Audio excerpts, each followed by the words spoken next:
Let's get started. Story number 1. It was supposed to be the perfect road trip. My friends and I had been planning it for months. We were 4 college seniors, just a few weeks away from graduation, and we wanted one last adventure before we all went our separate ways. The route we chose took us through winding highways, small towns, and wide open stretches of desert. We thought it would be the kind of trip that we would remember forever. Stories to tell at future reunions, photos to laugh at, and memories to keep us grounded in the years ahead. Our plan was simple. Drive from our university in the Midwest to the West Coast, taking scenic routes, stopping at quirky roadside attractions, and camping under the stars. We packed up the car, our trusty, albeit aging sedan, and set off in the early morning.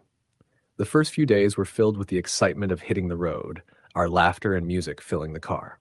But something happened when we entered that stretch of road in the middle of nowhere. It's hard to explain, but the air around us changed and we all felt it. We were driving through a particularly desolate part of Nevada, miles away from the nearest town, when the sun began to dip below the horizon, turning the sky a brilliant shade of orange and purple. The landscape stretched on endlessly, empty, flat, and devoid of any sign of life. It was at that moment that the mood in the car shifted.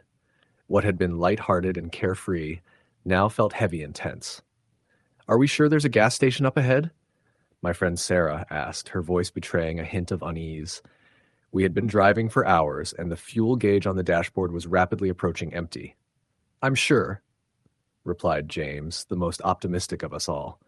"There's got to be a town or something soon. I mean, there's no way they'd leave this long stretch of road without something, right?" But as we drove on, the miles seemed to stretch farther. No towns, no gas stations, no lights, just the endless highway and the occasional dust devil swirling in the distance. The sunset had long faded, and darkness began to settle in. "We're getting low on gas, James," I said, glancing at the fuel gauge. It was hovering dangerously close to E. "You need to find somewhere soon." James glanced at the dashboard and let out a sigh. I know. We should have filled up in that last town. We just didn't think it'd be this far." The problem was, we hadn't passed any towns in a while. Just open desert and occasional road signs that promised civilization ahead, but nothing ever materialized. I could feel the tension growing in the car. We were all starting to wonder just how isolated we were out here. Finally, after what felt like an eternity, James spotted a small sign in the distance, just a faint light cutting through the dark. "Look," he said, "there's something up ahead. Let's just hope it's a gas station." As we drove closer, we saw it, a small, run-down service station with a single flickering light outside. There was no sign of life, no other cars, no people, just the hum of the neon light above. It didn't look like much, but at this point, it felt like a godsend. We needed gas, and we needed it now. James pulled the car up to the pumps and parked. We all sat there for a moment, unsure of what to do. The station was so deserted, it felt almost eerie. The small building, made of faded wood, looked as though it hadn't been maintained in years. The glass windows were cracked, and the door creaked as if it hadn't been opened in ages. The only sign of life was a faint glow from inside, but it didn't seem to match the deserted feel of the place. "I'll go check inside," Sarah said, her voice shaky. "We're not getting out of here without gas." The rest of us stayed in the car, watching her walk toward the door. It felt like the kind of place where you had to be careful, the kind of place that felt out of place in the modern world, the kind of place you weren't supposed to stop. As Sarah reached for the door handle, it swung open on its own with a loud creak, and she froze. A figure stepped into the dim light of the doorway, a man in his mid-50s, wearing a faded baseball cap and a stained work shirt. His face was lined, weathered by years of hard labor under the desert sun. His eyes were pale, almost ghostly white, and his expression was unreadable. "Can I help you folks?" he asked, his voice low and gravelly, almost as if he was used to speaking to himself rather than anyone else. Sarah hesitated for a moment before speaking. Yeah, we need some gas. We're running low. Do you have any?" The man nodded slowly and motioned for her to follow him inside. "I got gas, but it's going to cost you." We all exchanged uneasy glances. There was something about the way he said that, something off, but we had no choice. The nearest town was miles away, and we couldn't afford to run out of fuel. Sarah entered the small building, and we watched her disappear into the dim light of the interior. The rest of us stayed in the car, the silence settling over us like a weight. The wind outside had picked up, howling across the empty landscape, and the occasional creak of the building made us all uneasy. After a few minutes, Sarah returned, her face pale. "He wants cash only," she said, her voice barely above a whisper, "and he's acting strange, like he's not all there." "What do you mean?" James asked, his eyes narrowing. "He keeps talking like he's expecting us. He said he doesn't get many visitors out here, especially not at this hour." Sarah looked toward the station building as if the man might be watching her. "I don't know. There's something about him. It's just strange." I felt my stomach drop. The air in the car felt suddenly thick, suffocating. "Maybe we should just leave," I suggested. "I don't like the vibe here. It's not worth it." But before anyone could respond, the man appeared again, walking toward us with an old-fashioned metal gas pump nozzle in his hand. "You folks need gas, don't you? I'm doing you a favor. This is the only station for miles. It's the last stop." We didn't have much of a choice. We needed fuel, and we couldn't just leave. James reluctantly got out of the car, still eyeing the man warily, and walked over to the pump. The man smiled as he began filling the tank. His grin was too wide, too knowing, and it made my skin crawl. I couldn't explain why, but it felt like we were being lured into something, like we were part of a game we didn't understand. As the gas filled the tank, I noticed something strange. The station wasn't like any place I'd ever seen. The walls inside were lined with old photographs, some faded and torn, others yellowed with age. It looked like the kind of place that had been frozen in time, untouched, as if no one had ever bothered to update it in decades. Finally, the pump clicked off, and James paid the man with the cash Sarah had gotten from him. He didn't say much more, but as he handed the money over, I saw the man's eyes dart to the car. Specifically to me, he gave a small, knowing smile, his lips curling at the corners. "You folks be careful out there," the man said, his voice low. "Ain't safe at night out here. A lot of folks never make it through these parts." We didn't know what to say to that. James nodded quickly, ushering us into the car. As we pulled away from the station, I looked in the rearview mirror and saw the man standing in the dim light, watching us. His eyes never left the car until we turned a corner and the station disappeared from view. The rest of the drive was uneventful, but I couldn't shake the feeling that something had happened back there. Something that didn't sit right. We didn't talk about it, but we all felt the same unease. The next day, we decided to take a different route to avoid the same stretch of highway. As we drove through a small town a few hours later, we stopped to stretch our legs. While I was walking around, I noticed a small local store with old postcards hanging in the window. One of them caught my eye. It was a picture of a gas station in the middle of nowhere, surrounded by desert. The photograph was faded, but there was something haunting about it, something familiar. When I asked the store owner about it, he stared at me, his face going pale. "You don't want to know about that place," he said quietly, shaking his head. "No one stops there anymore. Not after what happened." "After what happened?" I asked, my heart beginning to race. He didn't say anything more, just turned away, clearly uncomfortable with the conversation. I never did find out the full story, but I didn't need to. That gas station, the man with the pale eyes, the eerie silence, it was all too real. And to this day, I wonder if we were the ones who were lucky or if we narrowly avoided becoming part of something much darker. Story the end. Story number 2. We'd been planning the road trip for months. Me, Dan, Carla, and Jorge. It was something we started talking about in late March after one too many drinks at Jorge's place during a weekend hangout. The plan was to take 2 weeks off in September and drive from San Diego up to Portland, cutting through back roads, seeing hidden towns, ghost sites, and quirky stops. It was supposed to be part adventure, part detox from our jobs. We were in our late 20s, still young enough to believe that wandering off the main highway meant we were rebelling against routine. The first 3 days were incredible. We saw old mining towns, drove through desolate stretches of road where cell signals vanished, took photos next to enormous cacti, and even stayed a night in a rundown inn that claimed Jesse James once hid out there. That night, after Carla insisted on lighting a candle in the room for good spirits, we heard footsteps in the hallway, even though we were the only guests. We all laughed it off the next morning, chalking it up to creaky floors or wind. On day 4, we decided to divert from our original route to check out a town called Ashridge. None of us had ever heard of it, but Jorge found it on some blog post about forgotten towns of California that still echo with history. The blogger had written that Ashridge was worth visiting because of its preserved 1940s architecture and its eerie silence, the kind that gave you the impression you'd stepped back in time. The post was old, maybe 10 years back, but it intrigued us. We set out from Barstow early, aiming to get to Ashridge before sunset. The road leading there wasn't on Google Maps. It showed up only as a thin gray line on Jorge's old paper atlas. That should have been the first red flag. We drove for hours, the desert landscape flattening into cracked plains and brush. No other cars passed us. At one point we stopped to pee and stretch, and I noticed there were no birds. Nothing moved except us and the wind. We reached Ashridge just as the sun dipped low behind the hills. The town looked like a film set. Rows of old buildings, some boarded up, others just abandoned. Storefronts with names painted in faded lettering: Miller's Hardware, Gracie's Cafe, Ashridge General. The place was dusty, completely still. No cars, no people.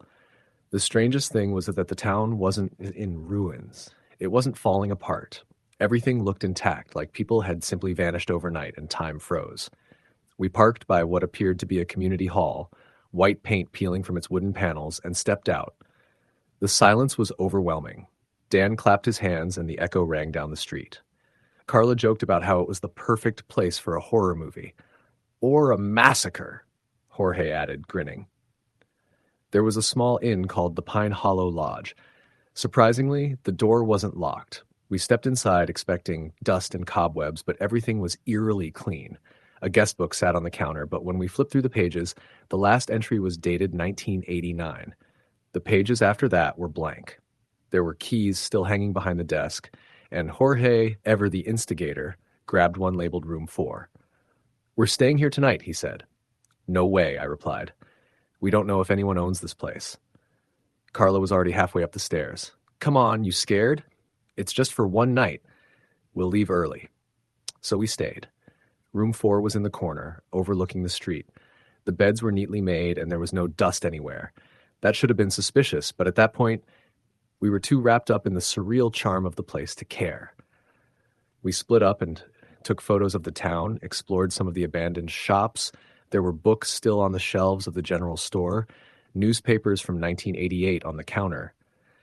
At sunset, we gathered on the balcony of the inn and watched the sky burn orange. That's when Carla said she saw someone. Over there, she pointed across the street to the second-floor window of what used to be the post office. A woman. She was just there. We all looked. Nothing. The windows were empty, just old glass reflecting the dying light. "You sure?" "I swear." She had on a white dress. Looked straight at me. Jorge grabbed his camera and went across the street, convinced he'd catch something cool. We watched him go in, his flashlight beam flickering inside the building. After 10 minutes, he came back out, face a bit pale. "There's a bed in there," he said, "and photos. Black and white portraits hung on the walls, and I think someone's been sleeping there recently." That night, we lit candles in the room, partly for light, partly because Carla refused to sleep in the dark. We didn't have cell service, and the radio played nothing but static. Around midnight, we heard knocking. 3 sharp knocks. At our door. We froze. Dan whispered, "Was that you?" We all shook our heads. I walked to the door and opened it slowly. No one was there. I checked the hallway. Empty. We tried to laugh it off, but a heaviness settled in. I couldn't shake the feeling we were being watched. Carla refused to sleep in her bed and curled up in the chair by the window. I lay awake, listening to every creak and groan of the building. Sometime around 3 a.m., I saw someone walk past the doorway in the hallway, a full shadow. I leapt out of bed and opened the door again. Nothing. The next morning, Carla was gone. Her bag was still in the room. So was her phone, her shoes, even her sweater. But she wasn't. We searched the entire town. Every room of the inn, every building we could enter, even behind dumpsters and in basements. No sign of her. Jorge and Dan panicked. We yelled her name for hours. Finally, Jorge said we needed to leave and find help. But the car wouldn't start, dead, not even a click. We tried to call 911, nothing. No signal, no response. Dan went to check the gas station we'd passed 2 miles before entering town. Jorge stayed behind, still hoping Carla would come back. I waited on the porch of the inn. Dan didn't return. 2 hours passed, then 3. Jorge and I decided to walk to the station together. When we got there, the place was gone. I'm not joking. The gas station, the one we saw with the rusted pump and peeling sign, it wasn't there anymore, just dry land and shrubs. Jorge lost it. Started screaming at the sky, kicking dirt, cursing Carla, the town, the trip. I couldn't say anything. I felt it too, that mounting pressure in my chest, like we were trapped somewhere wrong. We walked back, not speaking. As we got into town, I noticed something that made my blood turn cold. A new entry was in the guest book. It was in Carla's handwriting. It read, "Thank you for the stay. I love it here." That night, we didn't sleep. We barricaded the door, left the lights on. Around 1 a.m., we heard whispering. Not outside, but inside, in the hallway, in the walls. Jorge began mumbling, saying something about she's coming, she's coming. I shook him, but his eyes were glassy, distant. And then he got up, opened the door, and walked out. I chased him, but the hallway was empty. I ran up and down, searched every floor. He was gone. At that point, I was the only one left. 3 friends gone. No trace. No answers. I grabbed my bag, ran out into the night, and just started walking. I didn't care where I was going, only that I had to get away. After what felt like hours, I saw lights. It was a highway. Real cars. Real people. A trucker picked me up, called the cops. When they brought me back with a search team, Ashridge wasn't there. Not just empty. Gone. The road we took didn't exist. All that was left was a collapsed foundation, buried under dirt and weeds. They told me Ashridge burned down in 1991. No one lived there after that. I don't know what I saw. I don't know where my friends went. Sometimes in the middle of the night, I still hear the knocking. 3 sharp raps, like someone reminding me that it wasn't a dream. I haven't been on a road trip since. Story the end. Story number 3. We left at dusk, 4 of us crammed into Jeremy's old Toyota Highlander, our bags stuffed into the trunk like jigsaw pieces.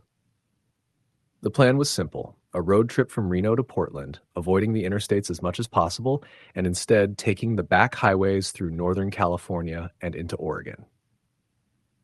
It was supposed to be an adventure. Jeremy drove. Molly was in the passenger seat with her feet on the dash, her headphones in, but the volume loud enough that we could hear snippets of the song. I was in the back seat with Darren, who already had a Slim Jim in one hand and a map open across his lap, even though we were using GPS. It was around 9 p.m. when we turned off the main highway onto Route 299, an old 2-lane road that weaved through dense patches of pine and redwoods. There was no moon, and the further we got from the last gas station, the darker it became. The kind of darkness that seemed thicker than it should be. It was like driving through a tunnel, the headlights only illuminating maybe 10 feet ahead, and beyond that, nothing. No reflections in the trees, no stars, just pitch black. The first odd thing happened just past midnight. We were somewhere outside of a place called Burnt Ranch, which barely even showed up on the map. The GPS began to glitch, flickering between no signal and suddenly jumping our location by miles in random directions. Jeremy was frustrated, banging the dash and muttering that the connection had never been this bad before. Then we saw the woman. She was standing just off the road, barely within the range of the headlights. Long black hair, a pale gray coat, and no shoes. Her feet were bare. She didn't flag us down. She just stood still, arms limp at her sides, and stared at the car as we passed her. "Did you see that?" I asked immediately. Everyone answered at once. "Yes, yes, yes." "I think she was in trouble," Molly said, leaning forward to look out the rear windshield. "We should go back." "Absolutely not," Jeremy said quickly. "She was just weird, maybe drunk or high." "No shoes," Darren muttered. "Out here in the middle of nowhere? In the dark?" We argued for another minute, but Jeremy refused to turn around, and the moment passed. Still, the silence that settled over us was heavy and uncomfortable. No one really said much after that, not even when the road started to narrow and the trees grew even closer. At some point, I dozed off. I woke up when the car jerked slightly. Jeremy had hit the brakes. We weren't moving. The clock on the dash said 2:33 a.m., and we were parked in the middle of the road, surrounded by trees. The air felt heavy, and the temperature had dropped so suddenly that I could see my breath clouding the inside of the window. "What's going on?" I asked. "She was there again," Jeremy said, staring at the road ahead. "Standing in the middle of the road. Same woman." I looked but saw nothing. The fog had rolled in now, so thick that it looked like we were floating in it. "You're joking," Molly whispered. "You have to be." "She looked right at me," he said. Didn't move. Same clothes, same face, same bare feet. We all sat there, unsure of what to do. The fog wasn't letting up, and the GPS was still dead. Even our phones had no bars. Darren suggested we keep driving and find a turnout or a small town, somewhere with lights. But Jeremy hesitated, hands on the steering wheel, knuckles white. "I swear," he said again, voice shaking slightly. "That was the same woman. And she wasn't just standing there this time. She was smiling." We continued on slowly, not speaking. I kept looking behind us, half expecting to see her in the rearview mirror, but the fog was too thick, and then the car began to smell. It was faint at first, just a hint of something sour, but within minutes it had filled the entire cabin, like something rotten, moldy meat, wet soil, copper. It was choking. We rolled the windows down slightly, but it didn't help. If anything, it made it worse. "I think we should stop," Molly said, holding her sleeve to her nose. "No," Jeremy said. "I just want to get out of this area." But it was as if the road had no end. There were no road signs, no mile markers, no streetlights, just fog and trees. Darren looked down at the map and then at the GPS and shook his head. "This doesn't make sense," he said. "We should have passed Willow Creek by now, or something." But the road just went on, and then the radio came on. We hadn't touched it. We hadn't been playing music for hours. But suddenly there was static, loud and shrill, and beneath it, faintly, a voice.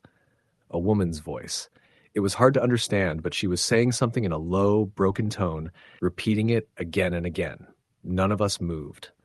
The air in the car turned colder than before. Darren reached out and turned the volume knob, but it didn't change. He pressed the power button, held it down. Nothing. Static and that voice, rising and falling with the signal. "I think she's saying something like, 'Can you see me now?'" Molly whispered. I didn't say anything because I thought she was right. Jeremy pulled over suddenly hard, wheels skidding slightly on the gravel. The car stopped just before the edge of a ravine that hadn't been visible until we were nearly on top of it. The headlights revealed a broken, rotting wooden sign, its paint mostly gone. It said, "Welcome to Dyer's Pass." None of us had ever heard of it. It wasn't on the map, not on GPS, nothing, but here it was. There was an old bridge just beyond the sign, narrow and sagging slightly in the middle. Beyond it, more fog and forest. "We're turning around," Jeremy said. "I don't care how far we've come. We're turning around now." He started the car again. The smell hadn't left. Neither had the static. He put the car in reverse, and that's when we saw her again. This time she was standing in front of the car, right in the beam of the headlights.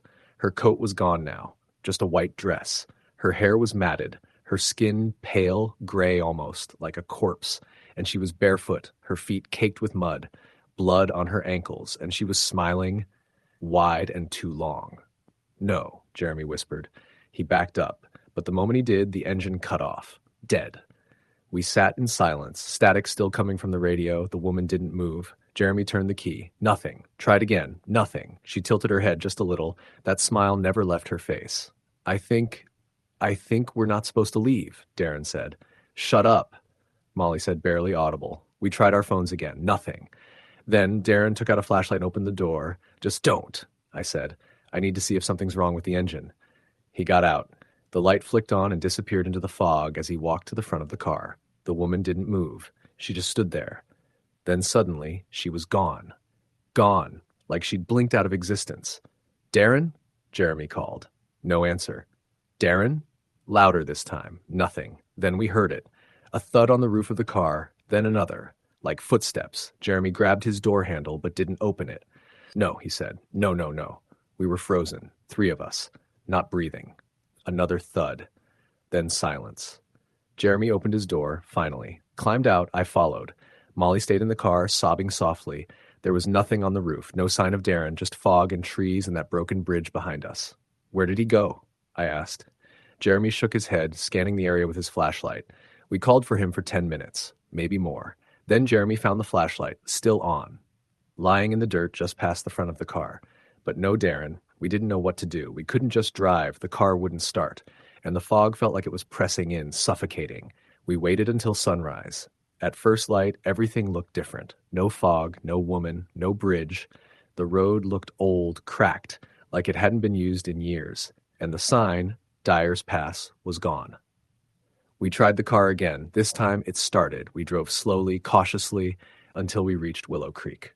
Found a sheriff's station, reported Darren missing, described everything.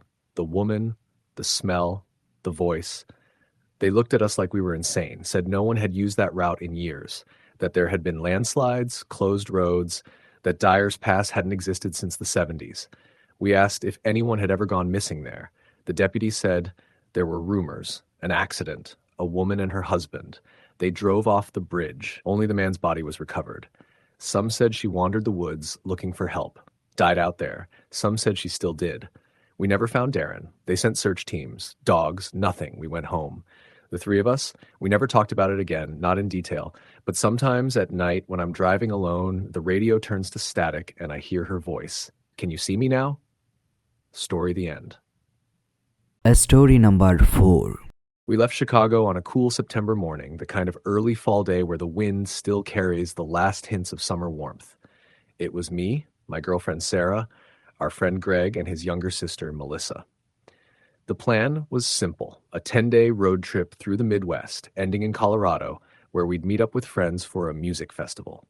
We were doing it old school, no hotels, just campgrounds, gas stations, truck stops, and maybe the occasional sketchy roadside inn. Sarah and I had borrowed her dad's old SUV for the trip. It was a beast. High mileage, a cracked dashboard, stained seats, and the smell of decades of cigarette smoke that no amount of air freshener could kill, but it ran like a tank. The back was packed with sleeping bags, gear, a cooler, and just enough space left for Greg's guitar. The first few days were uneventful in that relaxing way road trips can be. We took the scenic route wherever possible, stayed in a couple of state parks, and slept under stars that city lights usually drowned out. But things started to shift around day 5, after we left Kansas and crossed into Colorado through the southeastern corner, far from the well-traveled highways. We'd stopped for gas in a town called Thatcher, but it was really more of a speck on the map than an actual town. A single 2-pump station with a convenience store, a diner across the road, and little else. The clerk behind the counter was an older woman with a voice like gravel and a face like dry paper. I remember her watching us too closely, like we were already in trouble we hadn't realized yet. "You kids headed up through Route 90?" she asked as I paid for the gas. "Yeah, toward La Veta," I said casually. She paused and looked out the window, then leaned forward slightly. "If I were you, I'd keep going up to 160 and stay on the main roads." "Route 90? Doesn't like to be disturbed." At the time, I thought she was just an eccentric local trying to freak out some out-of-towners. I laughed it off and nodded. "We'll keep that in mind." We didn't. Sarah loved taking the lesser-traveled roads. "That's where all the stories are," she always said. And Greg wanted to stop along the way and record some nature sounds for this ambient album he was working on. So we took Route 90. It started off paved, but narrowed quickly to broken, uneven asphalt bordered by tall grass and scrubby trees. We passed an old collapsed barn and what looked like the remains of a church steeple rising out of a field, but no houses. The sun had started to dip by then, orange streaks dragging across the sky, and we hadn't seen another car in over an hour. Around 7 p.m., we came to a sign that was nearly bent in half, faded with rust but still barely legible. Sable Hollow, 6 miles are. Sarah pointed it out. "We should camp near there tonight." Greg nodded. "Looks like there's a clearing coming up. Might be perfect." The clearing was small, just enough room to pull the car off the road and set up 2 tents. We parked beneath a leaning tree, the branches clawing at the roof as we settled in. Melissa lit a small fire in the stone circle left by other campers, and Greg pulled out his guitar. We roasted marshmallows, laughed, swapped stories. It felt normal, familiar. Until I started hearing something, soft at first, like distant whispering. At first, I thought it was just the wind through the trees. but it got clearer. Not words exactly, but the cadence of conversation, multiple voices murmuring low like they were crouched just outside the circle of firelight. I looked around. Nothing. Everyone else was still laughing. I didn't say anything. Later, after we'd crawled into our tents, girls in one, guys in the other, the sounds came back. Louder this time. Greg was already snoring, but I lay there listening to what sounded like feet moving through the grass outside our tent. Slow, deliberate steps. I unzipped the flap just enough to peek through. The fire was mostly out, embers glowing dimly. Beyond that, blackness, but I swear I saw something move. Just the suggestion of a figure standing between two trees, motionless as though watching. Then it was gone. I barely slept. In the morning, Sarah looked pale and off. Over coffee, I asked if she was okay. She hesitated and then said, "I heard something last night, like someone talking, but when I got up and looked, no one was there." Melissa chimed in, "I had this weird dream. There were people outside walking in circles around our tents, like some kind of procession. None of us had mentioned what the gas station clerk said, but it was starting to feel like maybe we should have listened." We packed up quickly and got back on Route 90. The road got worse the deeper we drove, potholes big enough to swallow a tire, cracked pavement giving way to gravel and then dirt. By midday, the clouds rolled in, a thick gray blanket that turned the sky heavy and low. We stopped at what looked like an old rest area, 2 decaying picnic tables and a wooden outhouse that had half collapsed. On the far side of the clearing, someone had spray painted "Stay out of Sable Hollow" in red, faded letters across a crumbling stone wall. Greg was the first to laugh. "Well, that's inviting." Melissa didn't laugh. "Can we just keep driving?" We should have, but Sarah insisted we take a break. We ate a quick lunch and stretched our legs. Greg wandered into the brush with his recorder, saying he wanted to get ambient sound from the area. After about 15 minutes, he hadn't come back. I called out, no answer. We split up and went looking. I found him about 50 yards into the woods, standing completely still beside an old fence, the recorder at his feet. "Greg?" I said. He turned his head slowly, like he hadn't heard me the first time. "They're watching," he whispered. "What are you talking about?" He looked past me, not at me. "The people. In the trees." I looked. Nothing, just pines and brush. We dragged him back to the car. He didn't speak the rest of the day. That night, we stayed in the car, parked off the road near a narrow stream. None of us wanted to camp again. Sarah sat behind the wheel, hands gripping it even though the engine was off. Melissa stared out the window, and Greg just rocked slightly, eyes shut. It started around midnight, tapping on the windows. First just one, then another, like fingertips on glass. I thought it was an animal until I saw the outline of a hand pressed gently against the back window. 5 long fingers. Motionless. Then another on the passenger side. Then another. They didn't move. They just stayed there. Shapes in the dark, pressing their hands against the glass as if trying to remember what warmth felt like. No one said a word. Melissa started crying quietly. I reached for the keys, but Sarah shook her head. "They're not letting us leave." When I looked up, one of the figures was standing directly in front of the car now. No face. Just the silhouette of a man, or what used to be a man. Its limbs were slightly too long, too thin, head tilted unnaturally to one side. It raised its hand and tapped once, just once, on the windshield. Then they all vanished. We sat frozen until dawn. When the first light finally broke over the horizon, we didn't speak. Sarah started the car and we drove. For hours, without stopping. Route 90 eventually dumped us out onto a larger road near Walsenburg, and we didn't look back. We cut the trip short after that, spent one night in a motel near Denver, and then drove straight back to Chicago. We never talked about it again. Greg quit music. Melissa refuses to go near wooded areas. Sarah and I broke up 6 months later. She said she kept seeing the figures in her dreams, even though I never told her what I saw. The tapping, the procession, the voices, she dreamed all of it. Sometimes, when I drive alone at night, I still hear it too. The soft murmur of voices in the dark back the pressure of invisible eyes watching from the trees, and I never ever take the back roads anymore. Story, the end. Story number 5. It started out as one of those impulsive ideas you get late at night when you're bored and restless. Me, Kevin, and Tanya were lounging in my basement, the glow of the TV lighting our faces while we picked at a nearly empty pizza box and scrolled aimlessly through our phones. It was mid-June, hot, humid, and dull, just one of those stretches of summer where each day melted into the next. That's when Tanya brought up the idea of a road trip. We should go somewhere weird, she said, tapping her phone like she was already planning it, like off the beaten path, abandoned places, ghost towns. Kevin perked up. There's that old highway out west, Route 190. Supposed to have a bunch of haunted stuff. Didn't your cousin talk about it once? My cousin had, actually. Years ago, he and a friend tried to drive it late at night, but turned around after they saw some figure standing in the road, not moving. He didn't talk much about it beyond that, but it stuck with me. I told them what I remembered, which only made them more excited. 3 days later, we packed up Kevin's old Subaru, loaded it with snacks, a couple blankets, and a cooler, and headed out. Our plan was to hit Route 190, make it as far west as we could, and stop anywhere that looked creepy or deserted. We weren't hunting ghosts exactly, but if something weird happened, we wouldn't mind. The first couple days were uneventful. We stopped at old diners, took turns driving, and played every car game we knew. It wasn't until we reached the start of Route 190 that things started to feel off. The road itself looked normal enough. 2 lanes, faded white lines, occasional mile markers, but it was quiet, too quiet. We hadn't seen another car in over an hour.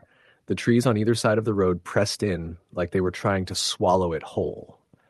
It was the kind of silence that makes you start whispering, even if you don't know why. At mile marker 42, we saw the first sign of something unusual. It was an old gas station, one of those skeletal ones with rusted pumps and a shattered canopy.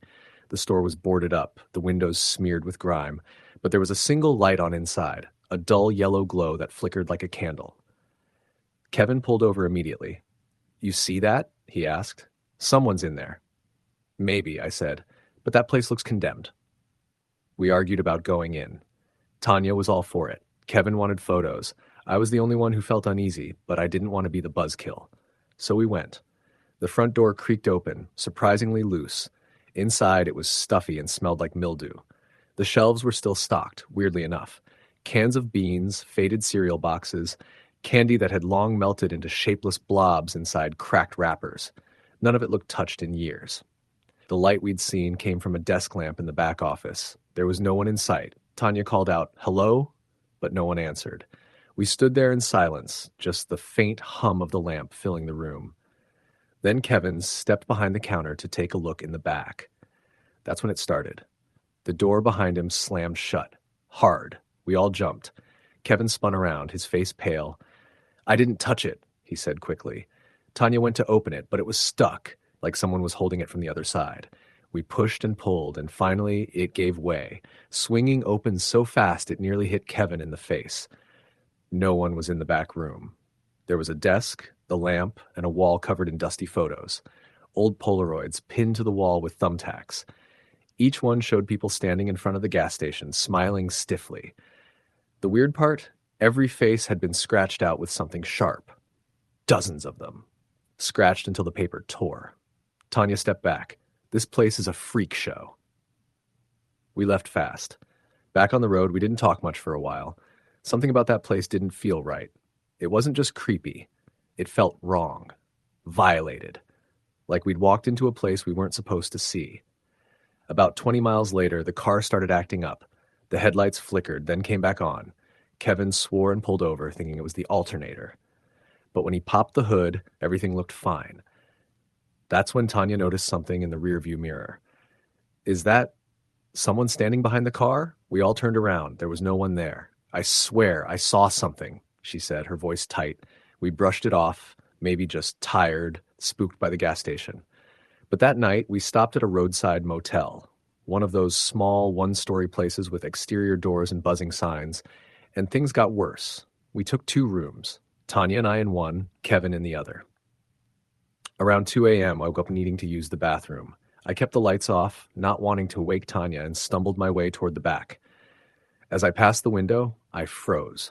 Someone was standing just outside, staring in. At first, I thought it was a reflection, but the figure didn't move with me. It stood completely still, pressed close to the glass. I couldn't see a face, just the silhouette of a head and shoulders. Then, without warning, it leaned forward, pressing its forehead to the window. I turned on the light and screamed. Tanya jolted awake, asking what was going on. I told her, and we both ran outside, but there was no one there. No footprints, no sign anyone had even been near our room. Kevin came running over. "You guys saw it too?" he asked. He had a scratch down his arm, said he woke up to find someone standing at the foot of his bed, but by the time he turned on the light, they were gone. We left the motel before sunrise. By the time we hit mile marker 66, we all agreed we should just head home. But Route 190 had other plans. No matter which way we turned, the road signs kept pointing us back onto the highway. We tried side roads, even GPS, but somehow we kept ending up back on Route 190. That night, we camped in the car. None of us wanted to risk another motel. Around midnight, Kevin woke us up, shaking, saying he heard someone whispering right outside the car. We sat there, barely breathing, listening. And sure enough, there it was, a soft, muffled voice, too low to make out, but unmistakably human. Then came the tapping, soft at first. Tap, tap, tap. From the driver's side window, Kevin turned the key. The car wouldn't start. The tapping grew louder, more urgent. Tap, tap, tap. Then from the passenger side, then the back. We were surrounded. I pressed my hand against the window, peering out into the night, and saw them, figures, maybe half a dozen, standing around the car, all facing inward. Still, silent. No features I could make out. Just shadows, blacker than the night around them. Tanya screamed. The figures didn't react. Kevin slammed his fist into the steering wheel, swearing, begging the car to start. It did. We peeled out, gravel flying. In the rearview mirror, I saw the figures vanish, just gone, like smoke. We drove for hours, never stopping. By dawn, the signs finally started to change. We saw an exit for a town we recognized, and without hesitation, we took it. The town was small, quiet, but alive. People, cars, sunlight. It felt like we had finally escaped whatever the hell that stretch of road was. We never talked about it again, not in detail, not even to each other. Kevin sold his car a week later. Tanya moved out of state. I kept thinking I'd find something online, some explanation. I did find stories. People who'd gone missing around Route 190, travelers who disappeared without a trace. Rumors about an old town that used to sit along the highway, wiped out by a fire decades ago. Some say the spirits never left. I believe them. Sometimes when I drive late at night, I still check the road signs, just to be sure. And if I ever see Route 190 again, I won't turn. I won't even slow down. Story the end. Story number 6. It was the first real road trip I had ever taken. Me, Jake, and Carla had just finished our final year of college, and to celebrate, we decided to drive from our campus in Oregon all the way down to Santa Fe. No flights. Just the three of us in Jake's old Subaru Forester, with the back jammed full of bags, a tent snacks, and a cooler that stank of old beer, even after scrubbing it twice. We left just before dawn, hoping to make it through the initial stretch before traffic picked up. The first few hours were filled with excitement. We played music, told dumb stories, and made plans for the summer ahead. By the time we hit the high desert, that excitement started to wane, replaced by a creeping sense of isolation. Miles and miles of nothing. A strange kind of nothing that felt too quiet, even with the music on. Jake was driving. Carla was half asleep in the back seat, her legs curled up and her hoodie pulled tight over her face. I was riding shotgun, watching the endless ribbon of highway vanish into the blur of heat shimmering on the horizon. Somewhere between Lakeview and Winnemucca, we lost cell service. We weren't worried. We had maps downloaded. We had gas. We were fine. That's what we kept saying anyway. We stopped at a small gas station right off the highway, just a squat concrete building with faded paint and a rusted sign that just said, "Service." No brand, just that. There was a single pump, and when Jake pulled up, we noticed the numbers on it were the kind that rolled over with a clicking noise, not digital. I didn't even know those still existed. A tall man came out of the building, wearing a flannel shirt and heavy boots despite the heat. His skin was leathery and pale, and he had deep bags under his eyes. He didn't say anything, just nodded at Jake, who nodded back and got out to pump. I went inside to use the restroom, and Carla followed to grab drinks.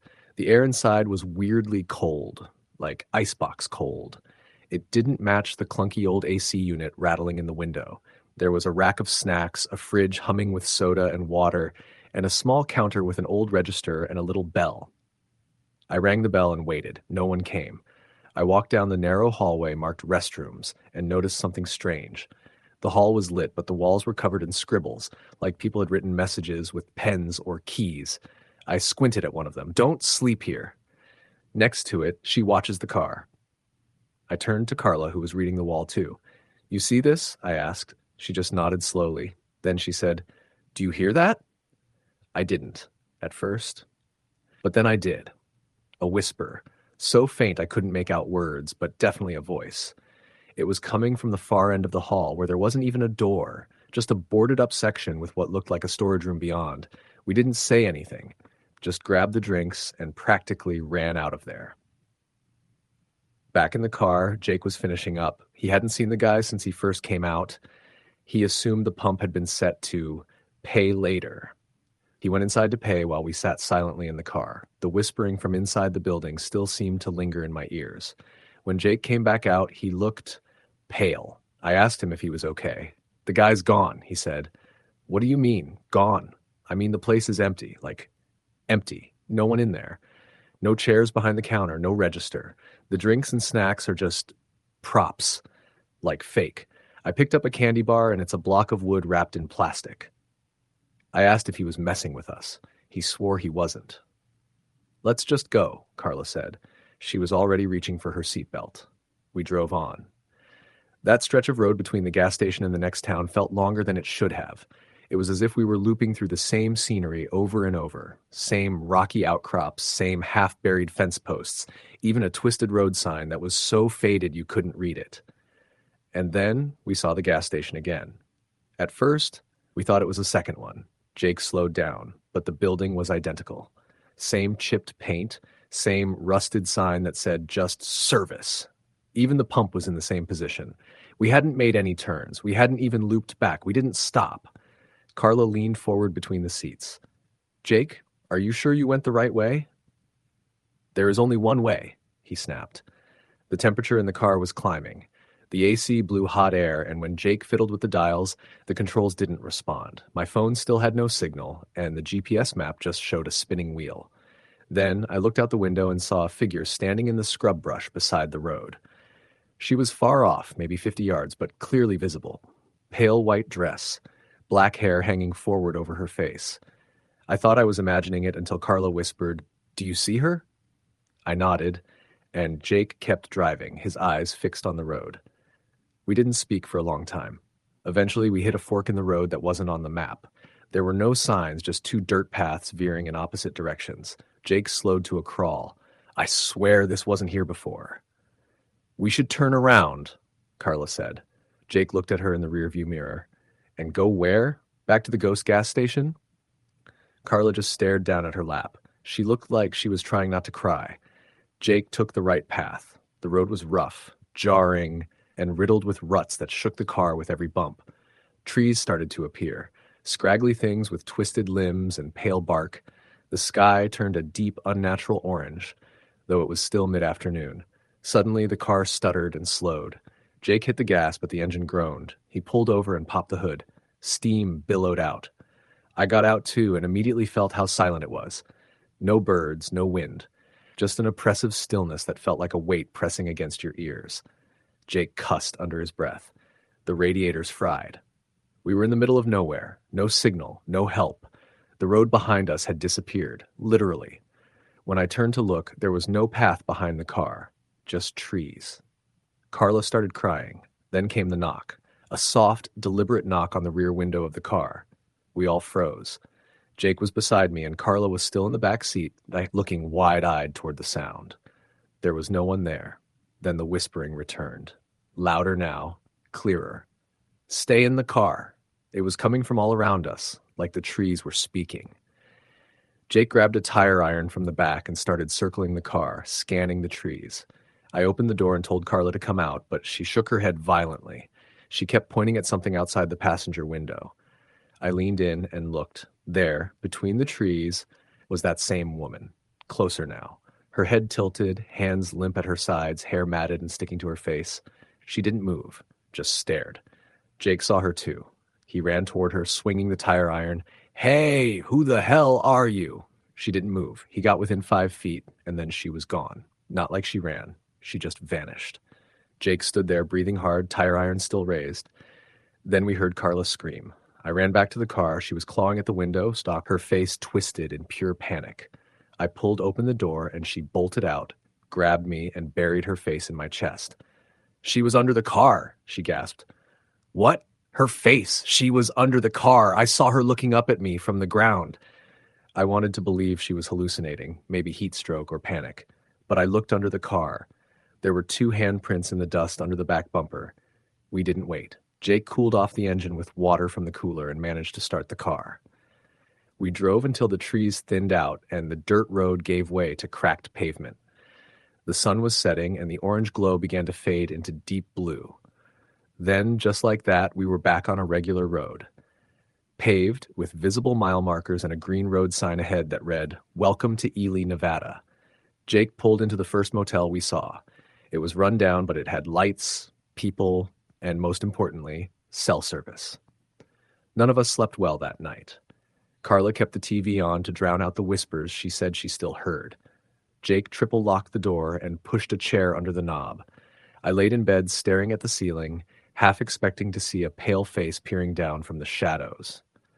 The next morning, we agreed not to talk about it. We drove straight to Santa Fe without stopping anywhere that wasn't a chain gas station or a city. But none of us could shake the feeling that something had followed us. Even after we got back to Oregon weeks later, strange things kept happening. I'd wake up with dirt on my floor and no idea how it got there. Jake said his car started up on its own one night. Carla refused to ever take another road trip again. A few months ago, I got a call from an unknown number. I let it go to voicemail. When I listened to it later, I heard nothing but whispering. Soft, overlapping voices. But one phrase stood out, repeated again and again. "Don't stop, don't stop, don't stop."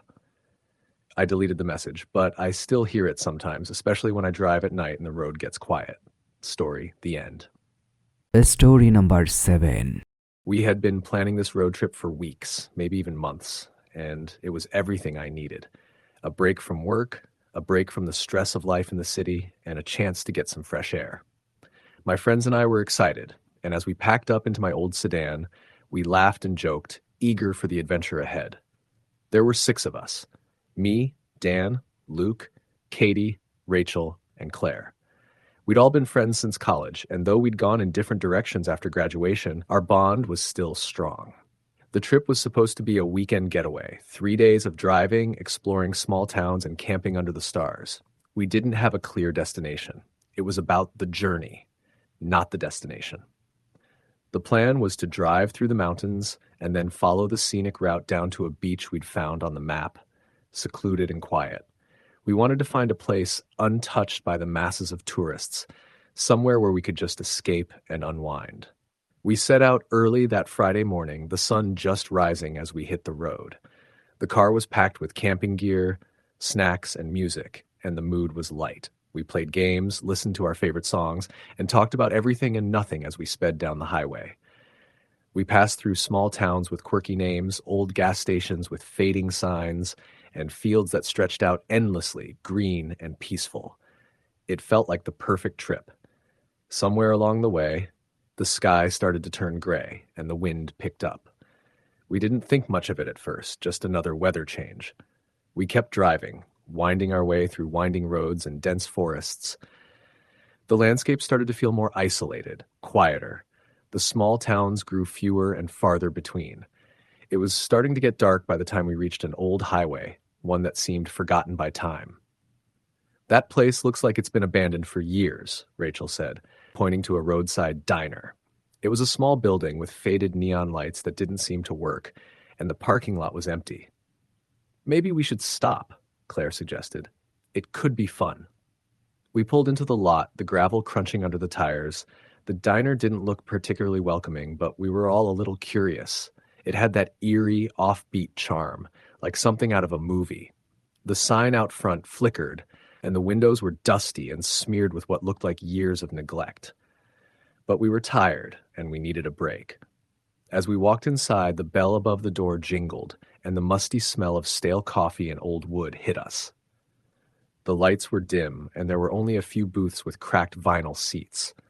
A single man sat behind the counter, wiping a glass.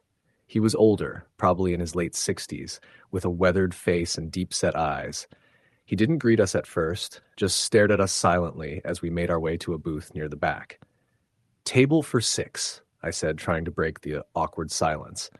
The man nodded slowly, his eyes never leaving us. He didn't say anything, but gestured toward the table. The whole place felt off. I can't really explain it, but the air felt thick, heavy, like we weren't supposed to be there. We sat down, and I couldn't shake the feeling that we were being watched. "So, what's the deal with this place?" Luke asked, trying to make conversation.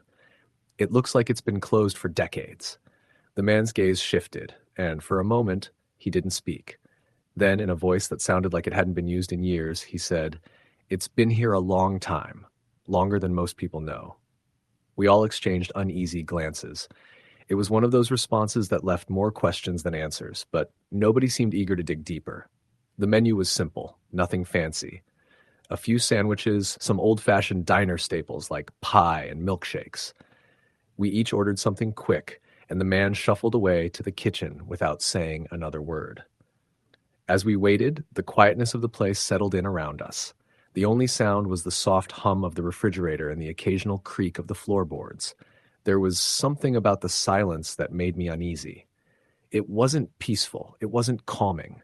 It felt oppressive, like it was wrapping itself around us, making it harder to breathe. We tried to brush it off, but every time I glanced at the man behind the counter, his eyes were fixed on us, watching us closely, almost like he was waiting for something. "Is it just me, or is this place seriously creepy?" Katie whispered, her voice low. "Yeah," Dan agreed. "It's like time stopped here." Rachel shifted uncomfortably in her seat. "I don't know. I don't like it either." Before we could discuss it any further, the man returned with our food. He didn't say a word as he placed the plates down in front of us. As he turned to leave, the lights in the diner flickered, and for a moment, everything seemed to go dark. The room was bathed in an eerie silence, the kind of silence that presses in on your ears. The air seemed to grow colder, and then, as quickly as it had gone dark, the lights flickered back on. The man was still standing by the kitchen door, his back to us, his hands clenched into fists at his sides. "We should go," I said suddenly, my voice shaking. Something was wrong. There was an energy in the air that felt wrong, like something had shifted, and it wasn't the kind of shift that made you feel comfortable. Everyone was silent, and after a few tense moments, we all stood up. We paid for the food, though none of us actually ate much, and headed out into the night. The man didn't say a word as we left, just watched us silently, his eyes never leaving our backs. The air outside felt colder now, the wind stronger, biting at our skin as we hurried back to the car. We didn't speak much as we piled into the sedan, the only sound the engine turning over and the tires crunching on the gravel as we pulled out of the parking lot. As we drove away, the feeling of being watched didn't leave. It wasn't until we reached the highway again that I allowed myself to breathe. But something was different now. The world outside had changed. It was darker, the trees more foreboding, and the silence of the night was unsettling. We were all on edge, and it was clear none of us wanted to be the first to speak. Finally, Katie broke the silence. "Did anyone else feel like something was watching us?" "Yes," Rachel said quietly. "I definitely felt it too." "Yeah," Luke added, his voice tight. "It was like we weren't supposed to be there." I glanced at the rearview mirror, half expecting to see something or someone behind us. The road stretched out ahead, empty, the trees looming in the dark like silent sentinels, but there was no one. No headlights, no signs of life. We drove for another hour, the road winding through thick forests and winding curves. It was so dark now, the kind of dark where you could barely make out the outlines of the trees. The road seemed endless, and every time I glanced at the GPS, it showed no sign of civilization for miles. It was Claire who first noticed it. "Did anyone hear that?" she asked, her voice strained. "Hear what?" I asked, trying to sound calm, but my heart was racing again. "That sound," she said. "It's like tapping." We all fell silent, straining to listen. At first, I didn't hear anything, but then there it was, a soft, rhythmic tapping coming from the roof of the car, like someone was knocking softly, just enough for us to hear it, but not enough to tell where it was coming from. "I'm pulling over," I said, my hands gripping the wheel tightly. We stopped on the side of the road, the car idling in the darkness. The sound stopped immediately. "What the hell was that?" Dan asked, looking around. "I don't know," I said, my voice tight. "But I'm not staying here." We didn't talk much after that, just drove, the sound of the tapping still fresh in our minds. We didn't stop again that night, not until we reached the next town, which seemed normal, at least at first glance. But none of us were the same. The diner, the man, the strange feeling of being watched, it all hung over us like a shadow we couldn't shake. We stayed the night in a motel, but none of us could sleep. Every creak of the building, every gust of wind made us tense.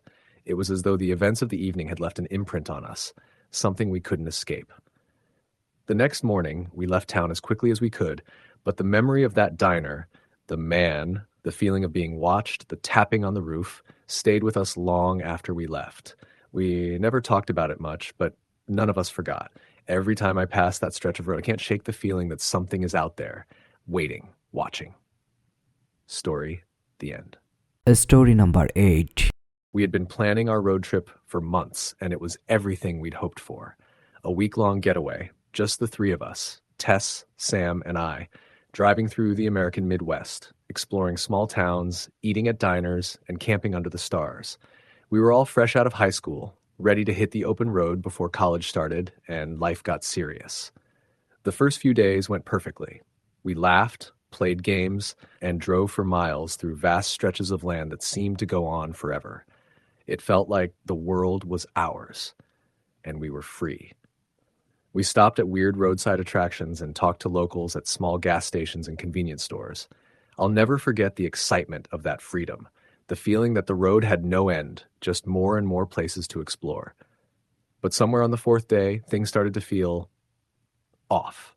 We had left Kansas City early in the morning and were headed for a small town in Nebraska that Sam had read about online. There wasn't much to see there, just a stopover before we moved on, but it had an old diner that was supposedly famous for its pie. We didn't mind because we were on a mission to find the best pie in the country.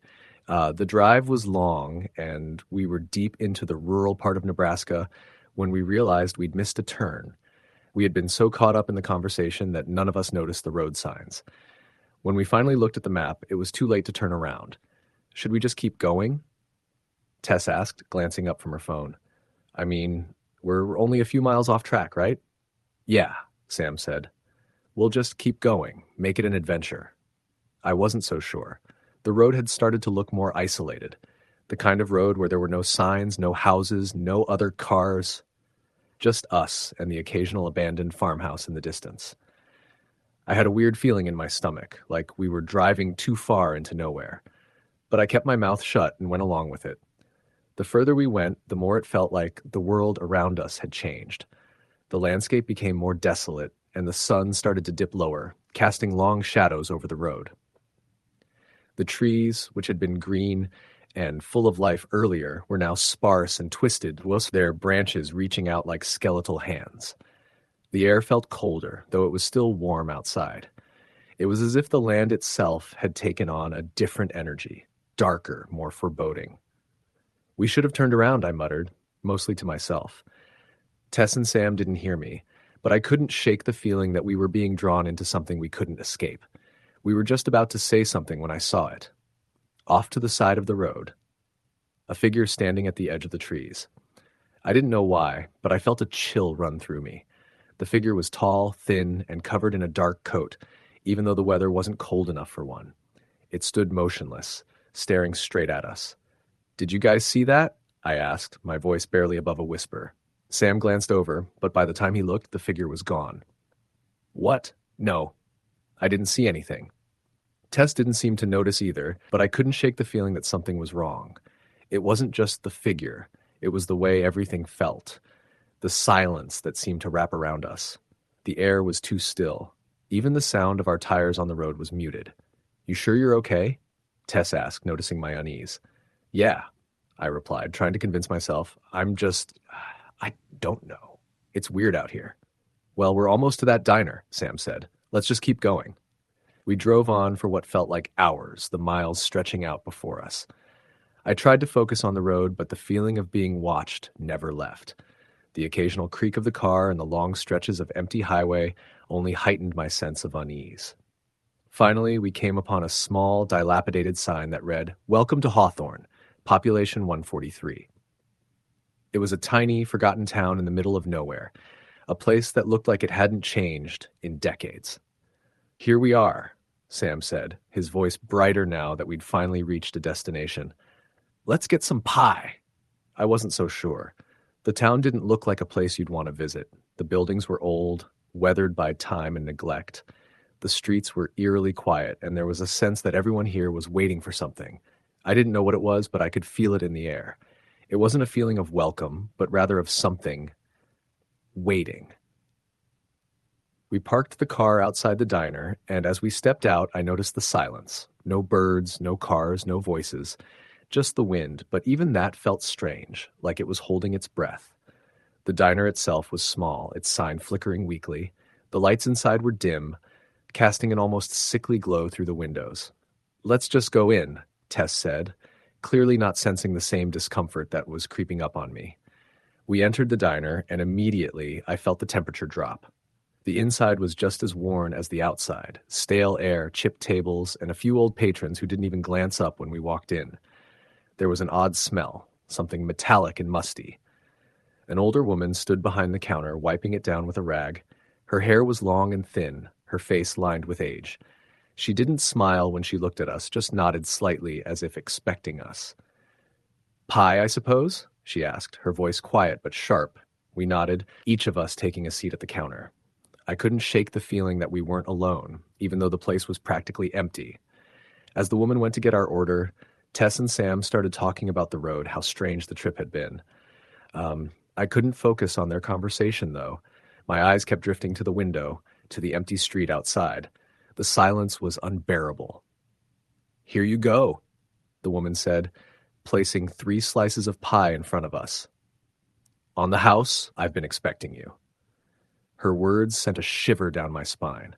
I couldn't explain why, but it felt like she knew us, like she had been waiting for us to show up. I tried to brush it off, telling myself it was just a small-town quirk, but I couldn't ignore the chill creeping through my bones. We ate the pie, and it was good, better than anything we'd had on the trip, but the atmosphere of the diner made my stomach turn. Tess and Sam didn't seem to notice anything strange, but I could feel the heaviness in the air, the way everything seemed wrong. When we finished, the woman simply nodded as though she had expected us to leave. She didn't say anything else, didn't ask if we wanted more pie. As we left the diner, I could feel her eyes on my back, following me out. The town was darker now, the streets more oppressive. It was as if the town had closed in around us. The air had become thick, and the temperature had dropped even further. Sam, Tess, and I all stood outside the diner for a moment, unsure of what to do next. "Let's just head back to the car," I said, my voice tight. "We've seen enough of this place." As we turned to walk back to the car, I noticed something in the distance. It was a figure standing at the end of the street, watching us. I could barely make it out, but the outline was unmistakable. A tall figure, dressed in a dark coat, standing perfectly still. The figure didn't move, didn't acknowledge us in any way, but I could feel its gaze, even from this distance. I froze. Tess and Sam noticed the change in my posture, and they turned to look. "What is it?" Tess asked, but I couldn't answer. I didn't know what it was. We all stared at the figure, and in that moment I knew that we were no longer just passing through. We had been drawn here, lured into something we couldn't understand. Before I could say anything, the figure vanished, disappearing into the darkness as though it had never been there at all. We didn't waste another moment. We ran back to the car, jumped inside, and locked the doors. As we sped out of town, I glanced in the rearview mirror, half expecting to see the figure standing in the street, watching us leave. But there was nothing. The town was silent, and we were alone once again on the empty road. We didn't speak much after that. There was nothing to say. We had crossed a line, and we all knew it. The rest of the trip passed in silence, the unease never leaving us. We stayed on the main highways, avoided small towns, and didn't stop until we reached our next destination. But the memory of Hawthorne stayed with me. The way it felt, the way it seemed to watch us. And even now, years later, I can't shake the feeling that something was waiting for us in that town. Something that will always be there, watching, waiting for the next car to drive by. Story the end. Story number 9. We had been on the road for nearly 5 days, winding our way across the country, following nothing but the sense of adventure and the road itself. It started as a simple idea, my best friends and I, taking a road trip to escape the mundane life we had back home. It was supposed to be a celebration, a chance to hit the reset button after a year of college classes, late-night cram sessions, and the constant pressure of the future weighing down on us. There was something liberating about the thought of being on the road, with no set destination, no timetable, just the open road ahead of us and endless possibilities. There was me, Katie, the pragmatic one, who always tried to keep everyone on track, even though I was the most easily spooked. Then there was Sarah, the wild one, who lived for these kinds of spontaneous adventures. And finally, Jake, the one who was always the glue that held us all together, calm, easygoing, and always the first to make light of any situation, no matter how grim it might seem. It was the middle of summer, and we had been driving through small towns and dusty highways for days.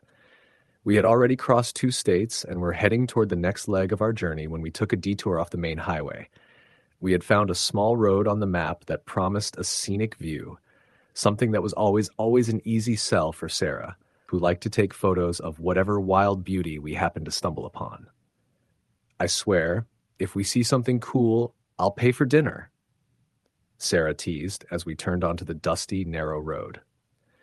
Jake was driving, his fingers tapping lightly on the steering wheel to whatever old rock song played on the radio. I looked at the landscape around us, fields of golden wheat stretching endlessly in the distance, trees growing in scattered patches, and the occasional rundown farmhouse. It was quiet, the kind of quiet that makes you notice every little noise, every passing car, every gust of wind. There was something a little eerie about it, but I couldn't quite put my finger on why. It wasn't unsettling, but it was different. We drove for what felt like hours, the sun beginning to dip behind the horizon, casting an orange glow across the landscape. The farther we went, the more isolated we seemed to get. The road became narrower and the trees thicker, almost closing in on us. The air grew heavy, and the only sounds were the occasional chirp of crickets and the soft hum of the tires on the pavement. "I don't know about this, guys," I said, looking around uneasily. "This doesn't feel right." Jake glanced at me, a smile tugging at the corner of his lips. "What's the matter, Katie? Getting scared already?"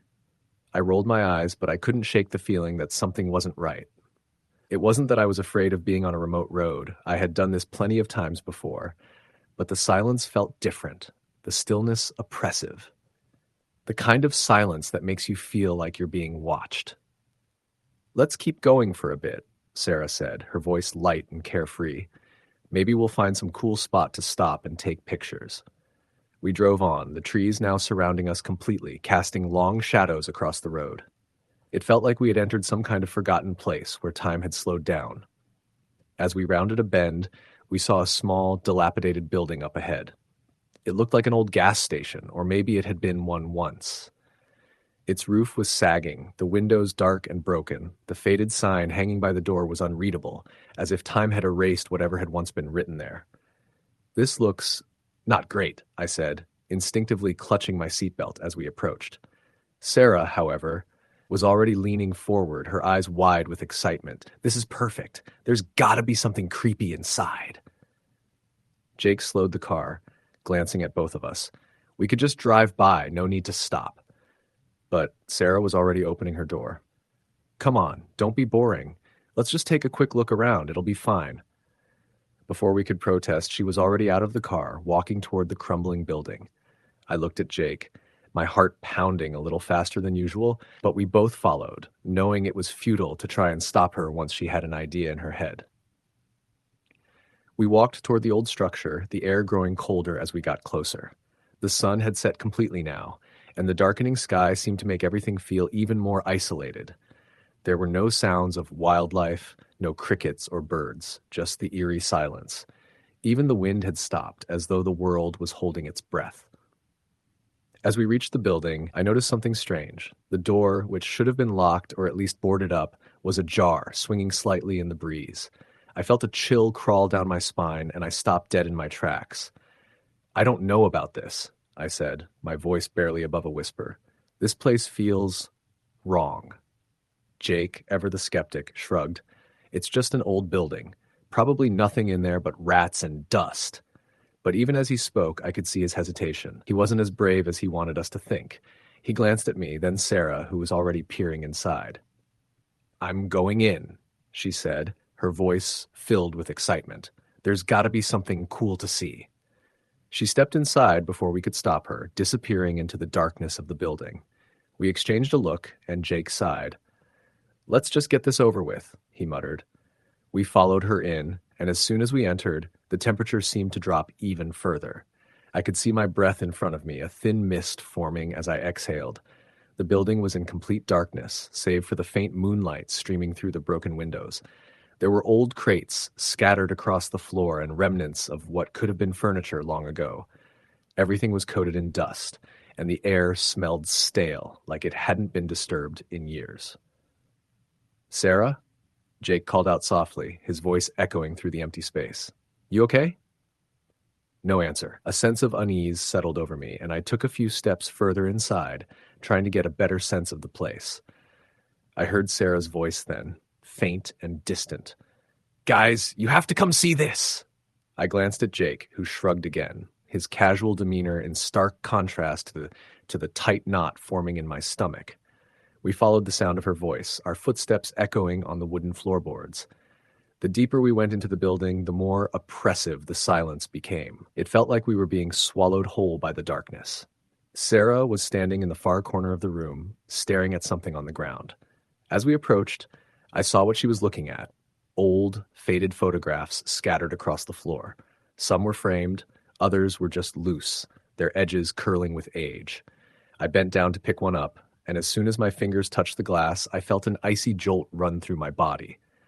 The photo was of an old family, smiling, happy, standing in front of what looked like the very building we were in. But there was something wrong with the photo. The people in it, they weren't entirely right. Their faces were distorted, as if they had been edited or manipulated in some way, their smiles too wide, their eyes too vacant. "Whoa," Jake said, picking up another photograph. "This is weird. I've never seen anything like this." I didn't say anything. I just stood there, holding the photo, my heart pounding. The feeling of being watched, of something lurking just beyond my sight, was growing stronger. I wanted to leave, to get out of that place and never look back. But something was keeping me there.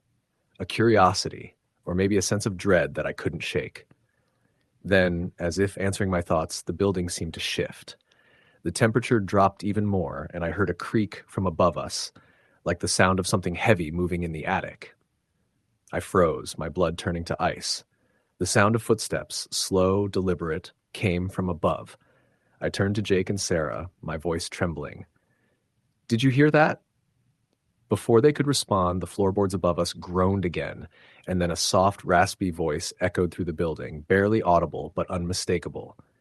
"Get out!" It was a whisper, low and haunting, but it was enough to freeze the blood in our veins. We all turned toward the stairs leading to the attic, but I couldn't bring myself to move. Something was up there. Something had been waiting for us. "Let's go," I said, my voice almost breaking. "We need to leave now." But as we turned to leave, the door slammed shut behind us, and the building seemed to come alive with whispers, the air thick with a presence that was no longer just a feeling.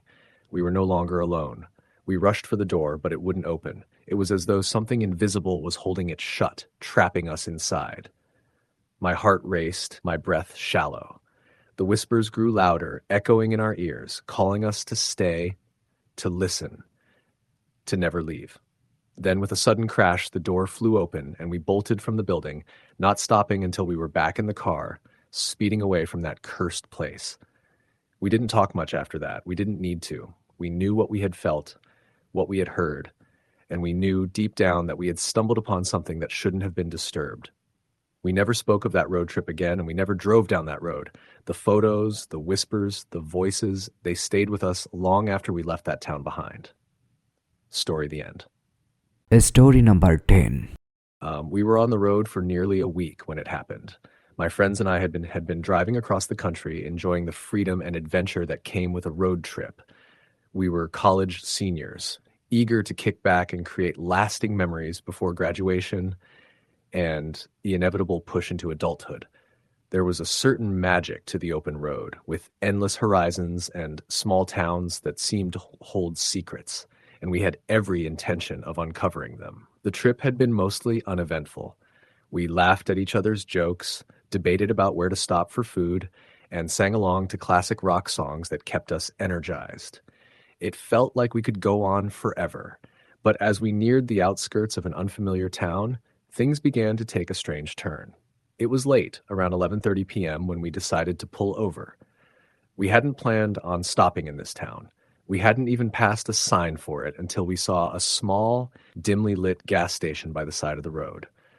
The area seemed to be mostly rural, the kind of place where the streets were quiet and the sky stretched out above you like an endless sea of stars. There was something oddly inviting about the gas station, a beacon in the dark of night. But looking back now, I wish we had kept driving. The car, a rental, came to a smooth stop in front of the pumps. I had been in the back seat, my mind heavy with exhaustion from the long hours of driving. But when I looked up and saw the station, I felt a strange unease ripple through me. It wasn't just the isolation of the place. It was something else. Something I couldn't put into words. The lights flickered above, buzzing intermittently, casting strange shadows across the cracked pavement. "We need gas," my friend Sarah said from the front seat. "We're running low, and I don't want to get stuck." We all agreed. Ryan, the driver, nodded and pulled the car closer to the pump. He looked around as if something had caught his attention, but he didn't say anything about it. As we got out of the car, I felt a chill despite the warm summer night. I didn't think much of it at first, just a slight shiver that could have been the cool night air. Sarah and Ryan walked toward the station's small convenience store to grab snacks, while I stayed by the car to pump gas. I wasn't in any hurry to go inside. The place had a weird vibe to it, and I'd rather not get involved with whatever was happening inside. It wasn't long before I heard footsteps behind me. Turning, I saw an older man approaching. He looked to be in his mid-60s, dressed in worn-out overalls and a faded red cap. His face was weathered, with deep lines around his eyes and mouth, like someone who had spent years working outside. He gave me a long, assessing look, and I froze. There was something off about his gaze. It was intense, but not in a way that made me feel comfortable. It felt like he was studying me, sizing me up. "Evening," he said in a voice rough like gravel. "Hi," I said, forcing a smile. I was used to meeting strangers in random places, but this felt different. "Not much around here, is there?" he said, looking around the gas station with an almost wistful expression. I hesitated. "Yeah, it's a pretty quiet place." The man nodded slowly, his eyes lingering on me. He seemed to be thinking of something, but before he could speak again, Ryan and Sarah returned. They greeted the man, but he didn't respond to them the same way he had greeted me. His gaze moved quickly away from me to Sarah, then Ryan, and he muttered something under his breath before turning to leave. Ryan looked at me with a raised eyebrow. "Weird guy, huh?" "Yeah," I replied, still watching the man walk away toward the back of the station, disappearing into the shadows behind the building. We didn't say much after that. We finished fueling up and headed inside the convenience store to buy drinks and snacks. The store was even stranger than the gas station. It was dimly lit with flickering fluorescent lights above that gave the whole room an eerie, sickly hue. The shelves were sparsely stocked, the items almost looking abandoned. There was a sense of neglect here, of things being forgotten. A deep layer of dust coated some of the goods on the shelves, and the air smelled stale, like it hadn't been refreshed in years. The woman behind the counter didn't seem to notice us at first. She was bent over a clipboard, scribbling something down, her back to us. When I cleared my throat to get her attention, she slowly turned around. Her face was pale and expressionless, her eyes shadowed by the heavy bags beneath them. She gave a tight-lipped smile, but it didn't reach her eyes. It was the kind of smile you give when you don't want to deal with someone, but you have to. "Can I help you?" she asked, her voice flat and uninviting. "We're just getting some snacks," Ryan said, trying to sound cheerful as he grabbed a bag of chips. The woman nodded without saying anything else. It felt like she was barely aware of us, just going through the motions of her job. We quickly grabbed what we needed and made our way to the counter. As we checked out, I couldn't shake the feeling that something was wrong. The place felt too still, too dead. I noticed a small, handwritten sign near the counter. It said, "Closed after midnight." I glanced at the clock on the wall. It was just past 11:45 p.m. We were cutting it close, but I wasn't particularly worried about getting stuck. Still, there was a growing sense of discomfort I couldn't ignore. The woman handed Ryan the change, her hand cold and stiff. As we walked toward the door, I looked out the window, and that's when I saw him again. The old man. He was standing outside near the back of the building, staring directly at us. The way he was standing, unmoving in the darkness, sent a chill down my spine. I turned away quickly, but I couldn't shake the feeling that we were being watched. And I didn't tell Ryan or Sarah right away. I didn't want to sound paranoid. We left the store and headed back to the car, the eerie silence of the night pressing in on us. "I think we should get back on the road," I said as we climbed into the car. "This place is... I don't know, it just doesn't feel right." Ryan shrugged. "It's just a weird little stop. I'm sure it's fine." But even as he spoke, I saw him glance nervously in the rearview mirror. We were all uneasy, and it was hard to ignore the fact that the atmosphere had shifted. There was an unspoken agreement between us that we needed to get out of there as quickly as possible. As we drove off, I looked back one last time. The old man was still standing there, watching us. The glow of the gas station lights illuminated his face, and I could see that his eyes were wide open, unblinking. He stood in place for a long moment, as if waiting for something. But what? And why did it feel like we were leaving something behind? The drive after that was a blur. The next few hours felt like they stretched on forever. The winding roads, the monotonous hum of the tires on asphalt, and the occasional flicker of the headlights as we passed through patches of darkness. Every now and then I'd glance over at Sarah or Ryan, but none of us spoke much. We were all lost in our thoughts, feeling a collective unease that didn't seem to fade. Finally, we pulled into a small motel around 3 a.m., desperate for sleep. I don't think any of us spoke about the old man or the strange gas station. We didn't need to. The air was thick with the unspoken, and as we lay in our beds, I couldn't help but think about the look in his eyes, the unsettling way he watched us leave. The next morning, we decided to press on with the trip, though I could tell we were all a little shaken. The town we had stopped in was no longer on the map. I checked it again, just to be sure. There was nothing there. No gas station, no motel, no sign of anything we had seen the night before. I'll never forget that strange place, nor the feeling of being watched from a distance. And to this day, I still wonder what would have happened if we had stayed longer. What was it about that gas station, about the old man, that felt so wrong? I don't know if we'll ever know the answer, but sometimes when I drive at night, I feel that same unsettling chill, like there's someone watching me from the dark. Story the end. Story number 11. We had been planning the road trip for months, a group of 5 friends ready to take on the open road. None of us had been on a long road trip before, and we were eager for the adventure. It was the summer of 2019, and we were all in our mid-20s, too young to feel jaded, too old to still be figuring things out. Our group consisted of me, Luke, Beth, Karen, and Ben. We were all excited to spend a few days driving through the rural Midwest, visiting small towns, checking out historical landmarks, and enjoying the simplicity of just being away from everything. The first day of the trip was easy. We left early, a cool breeze in the morning, as we packed into the old van that belonged to Karen. It was a relic, but it ran just fine. The first few hours on the road were filled with jokes, loud music, and stopovers at fast food joints. We didn't have any particular destination in mind except to drive as far as we could and figure it out as we went. It felt freeing, that uncertainty of where we'd end up. The day stretched on and the landscape shifted. From city roads to country highways, We passed vast fields of corn and endless stretches of trees. It was beautiful in its own way, the kind of beauty that only long stretches of road can offer. We made a few stops along the way, taking pictures of old barns and quirky roadside attractions. The mood was light, everyone chatting and laughing about some dumb inside joke or our shared love of classic rock music. Around dusk, we found ourselves in the middle of nowhere. We had been driving for hours, and Karen's van was in need of fuel. There was a small town about 15 miles off the highway, so we decided to head there. The GPS was starting to lose signal, but we didn't think much of it. After all, we were in rural America, far from the bustling tech world of the cities. As we drove into town, it was obvious this place hadn't seen much business in years.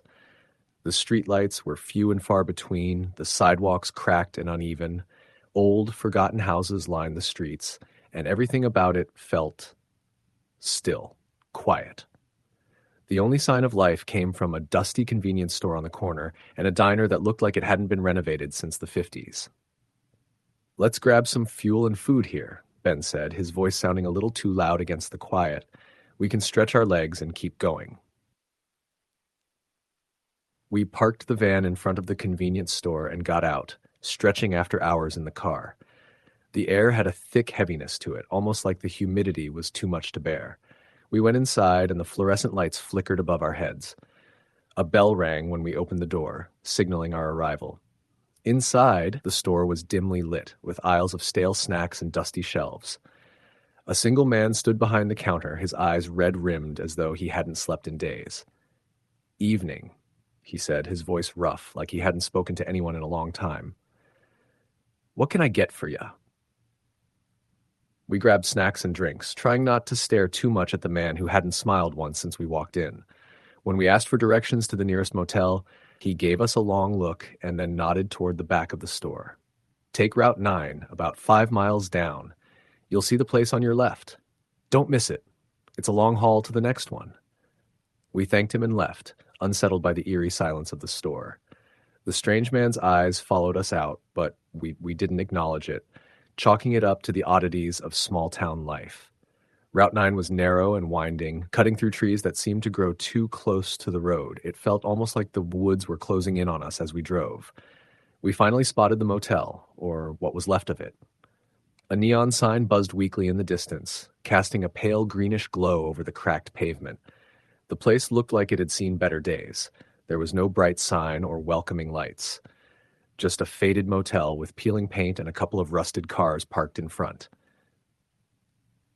"This is it?" Luke asked, looking at the building skeptically. He wasn't wrong to question it. It didn't look like it had been properly maintained in decades. "We don't have much of a choice," Karen said, shrugging. "We'll be fine." We pulled into the parking lot where only a handful of vehicles sat. There were no other guests in sight. A low hum of insects filled the air, but it was disturbingly quiet otherwise. We walked inside to the front desk, where a woman in her mid-60s sat, her graying hair pulled back into a tight bun. Her face was creased with years of hard living, her eyes clouded, as if she'd seen too much of the world in a lifetime. "Can I help you?" she asked, her voice calm but distant, almost as though she had rehearsed it for decades. "We'd like a room for the night," Karen said, her voice a little too eager, as if she was trying to ignore the unsettling vibe of the place. The woman nodded, picking up a set of keys from the counter.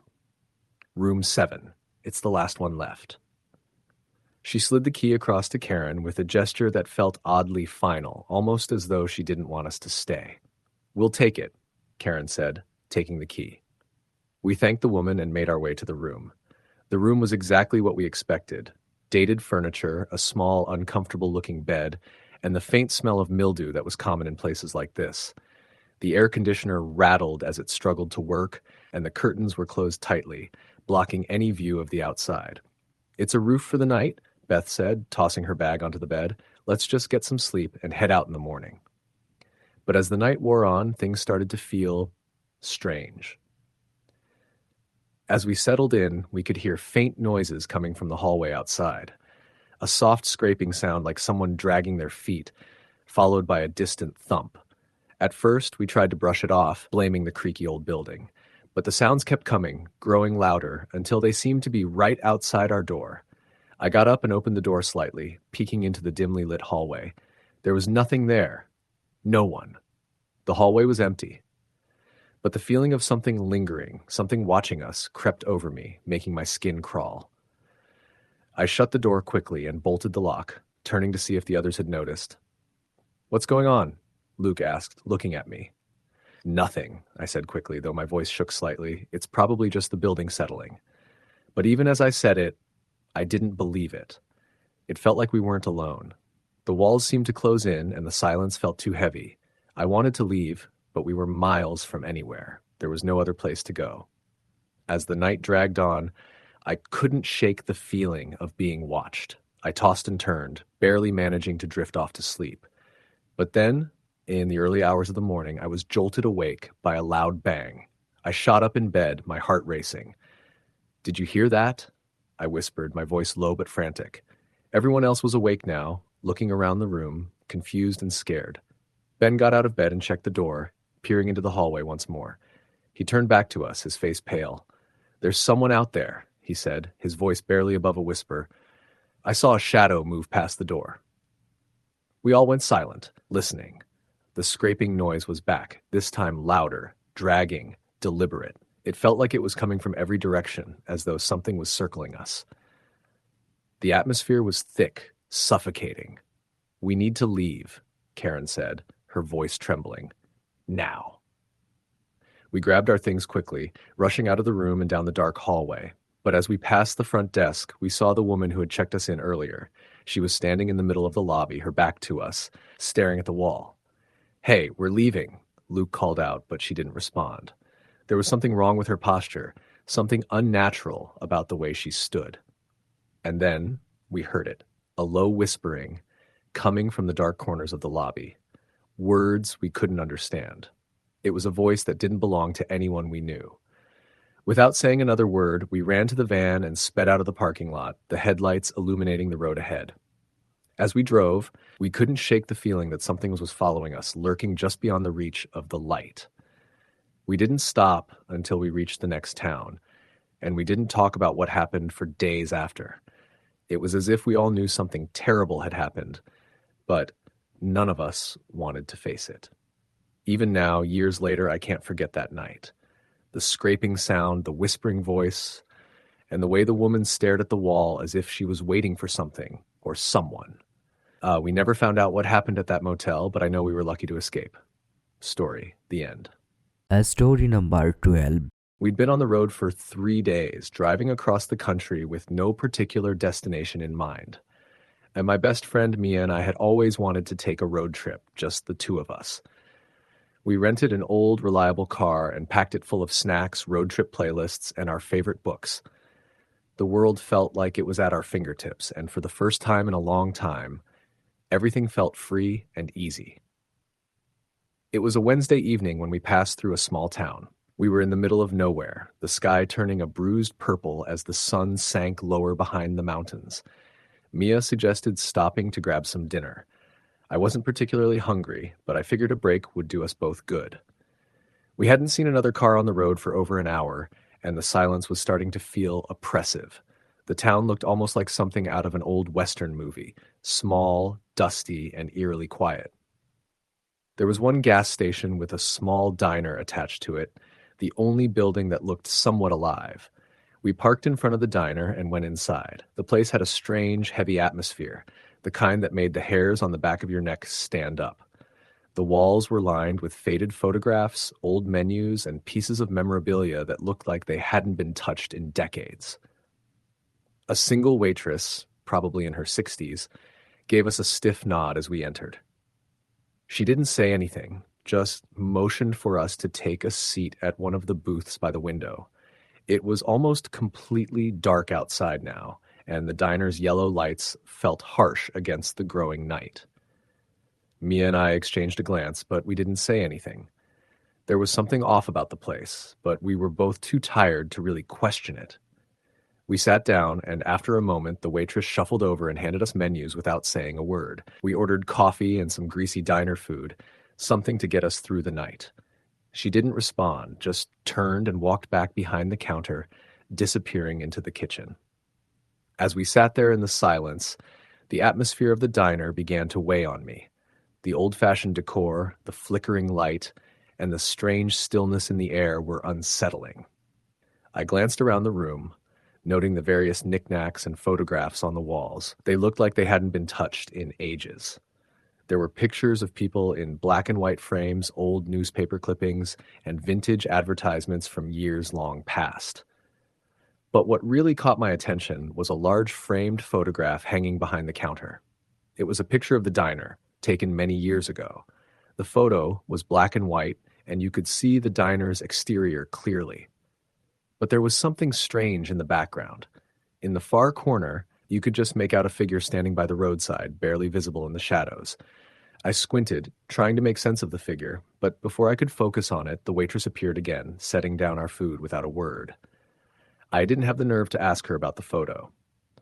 Maya, however, seemed to notice my unease. "What's wrong?" she asked softly, her eyes scanning the room. "This place giving you the creeps too?" I nodded, my voice quiet. "Yeah, it's like it's stuck in time. Something feels off." "Maybe it's just the old vibe," Mia shrugged, trying to lighten the mood. "I mean, this place is probably ancient. I bet it's been the same for years." I didn't answer, but I couldn't shake the feeling that we were being watched. The waitress never spoke to us again, just occasionally glancing in our direction as she moved about the room, her eyes never quite meeting ours. We finished our food quickly, neither of us really hungry anymore, and I could tell Mia was ready to get out of there too. We stood up to leave, but as we made our way to the door, something strange happened. The door to the diner, which had been propped open by the heavy breeze, slammed shut with a deafening crash. The force of it sent a chill down my spine, and I turned toward Mia, my heart pounding. She looked just as confused as I felt. The waitress was still standing behind the counter, unmoving, her gaze locked on us. Her eyes seemed distant, almost as if she were seeing something beyond us.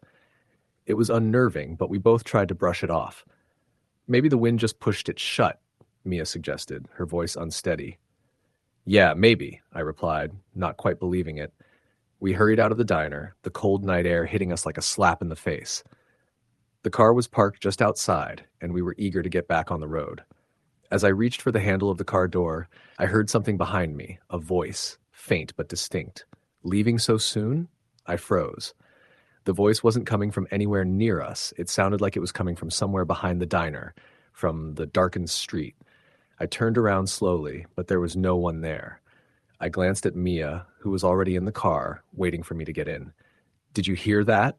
I asked, my voice barely above a whisper. Mia frowned, looking around. "What are you talking about?" "That voice," I said, still scanning the area around the diner. Mia rolled her eyes. "You're just spooked. It's probably just some weird echo or something." But the hairs on the back of my neck were standing up, and I couldn't shake the feeling that something was watching us. With one last glance at the diner, I climbed into the car, and we pulled away, the headlights cutting through the darkened streets. We drove for hours after that, the road stretching out before us in the quiet night. The landscape was desolate, with nothing but endless fields on either side. We hadn't seen a single car in what felt like forever. It was the kind of quiet that made you uneasy, like the world had stopped moving altogether. We had just crossed into the next state when Mia finally spoke, her voice breaking the silence. "I keep thinking about that diner," she said. "The way the waitress looked at us, did you see her eyes? It was like she wasn't really seeing us at all." I nodded slowly. Yeah, it was like she was somewhere else, but it wasn't just her. The whole place felt wrong. I don't know how to explain it. We both fell into silence after that, each of us lost in our thoughts. The road stretched on, and I felt the hours dragging by. I was trying to push the weirdness of the diner out of my mind, but I couldn't. The voice, the coldness of the place, it all felt so wrong. Around 2 a.m., we were passing through a small stretch of road when Mia gasped, pointing out the window. "Look, what's that?" I squinted in the darkness, my heart racing. There, off in the distance, was a figure standing by the side of the road. It was tall, wearing a long coat, but it was too far away to make out any details. I slowed the car down, and as we drew closer, the figure didn't move. It just stood there, unmoving, in the middle of nowhere. That's the same figure from the photo at the diner, Mia said, her voice trembling.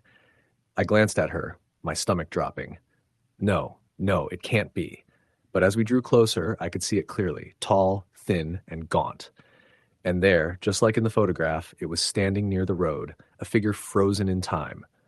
We were now only a few feet away from it, and I could feel the tension in the air, thick and suffocating. The figure didn't move. It just stood there, staring at us. And as we passed, I swear I saw its head turn, its eyes locking onto mine. I slammed my foot on the accelerator, the car lurching forward as I sped away from the figure. Mia and I both sat in stunned silence, the only sound being the rush of the wind and the thumping of our hearts in our chests. Neither of us spoke for a long time after that. We didn't dare look back, but we both knew what we had seen. There was something in that town. Something that didn't belong. We eventually made it to our next stop, but the feeling of unease never left us. The strange figure by the side of the road, the weirdness of the diner, and the sense of being watched, it was all too much. We never spoke about it again after that night, but whenever I think about that road trip, I can't shake the feeling that we weren't alone on that highway, that something was following us, something that had been waiting for us in that small, forgotten town. Story the end. Story number 13. We had been planning the road trip for months. My cousin Rachel and I had always talked about taking a long, winding road trip across the country, and finally, after years of planning, we were making it happen. It was supposed to be a carefree journey through small towns, long stretches of highway, and endless sunsets. The kind of adventure you hear about in songs, the ones where you lose track of time and don't think about the world outside the road. We rented a small, reliable car for the trip, something inexpensive and no frills. We packed the trunk with a couple of backpacks, snacks, and a few changes of clothes. The first day had gone as planned.